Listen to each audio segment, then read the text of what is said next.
اعوذ باللہ من الشیطان الرجیم بسم اللہ الرحمن الرحیم اللہم صلی علی محمد وعلی محمد۔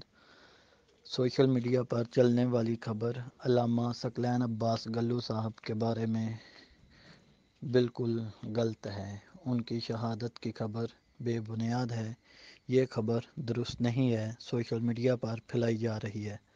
دراصل یہ کھاریاں عدالت سے واپسی پر ونڈیر کے پاس نامعلوم افراد کی کار پر فائرنگ، خاتون سمیت 3 افراد قتل۔ مقتولین میں سے ایک کا تعلق گکھڑ اور 2 کا تعلق دکڑ ولیج سے ہے۔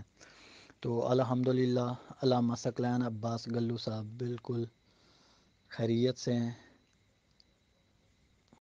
اور میری مومنین سے گزارش ہے کہ ایسی بے بنیاد خبر سے بچیں۔ یہ بالکل بے بنیاد اور جھوٹ پر مبنی خبر ہے۔ اللہ پاک علامہ ثقلین عباس گلو کو اپنے حفظ و امان میں رکھے۔ اللہم صلی علی محمد وعلی محمد۔